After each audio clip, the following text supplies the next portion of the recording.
પ્રાયચિત. ભ્રમાથી જે કંઈ દોષ થઈ ગયો હોય તેને પોતાના ગુરુ સામે પ્રગટ કરવો. તેમના કહેવા પ્રમાણે તે દોષને દોષ માનીને આગામી કાળમાં તે પ્રમાણે નહીં કરવાની પ્રતિજ્ઞા કરીને જે કાંઈ દંડ દે તે દંડનો સ્વીકાર કરો. તેને પ્રાયચિત અંતરંગ તપ કહેવામાં એ ભાવ હોય છે. એમ કહે એનાથી વ્રત ચારિત્રની શુદ્ધિ થાય છે. પછી એના ભેદ છે 9.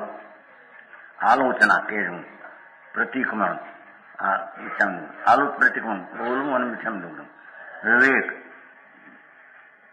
અમુક વસ્તુ વિવેક કરવો, પરથી ભિન્ન પાડવું નથી. વિસર્ગ છોડી દેવી વસ્તુ મૂકવું. જે તપ અને પ્રાયચિત છે, છેદ, પરિહાર, ઉપસ્થાપન, ફેર, દીક્ષા એ 9 પ્રકાર છે.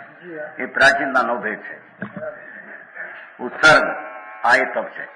શરીરમાં મમત્વનો ત્યાગ કરવો, ક્રોધાદી કષાયોનો ત્યાગ કરવો અને સંસારની વસ્તુઓને પોતાની ન માનવી ઇત્યાદિ મમત્વ અહંકાર બુદ્ધિનો ત્યાગ કરવો તે ઉત્સર્ગ નામનું.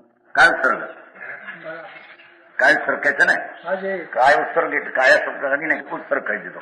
છોડવું કષાય ને કાયા છોડવી, કષાય ને તીર્થા ગ્રહણ કરવી.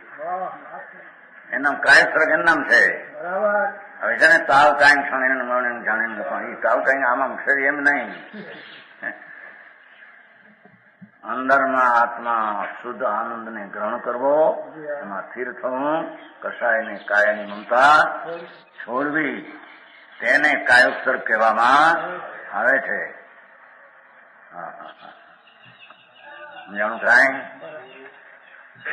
બે હાથ મારે નામનો ઉભો રહ્યો કાયા ને અંદર એ નહીં ખરી કાયોત્સર્ગ નથી.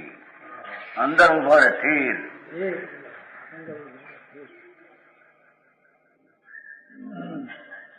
ચૈતન બિંબ, ચૈતનની પૂતળી સ્થિર થઈ જાય.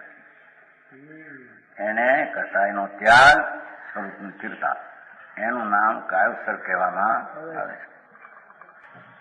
જાણું કાંઈ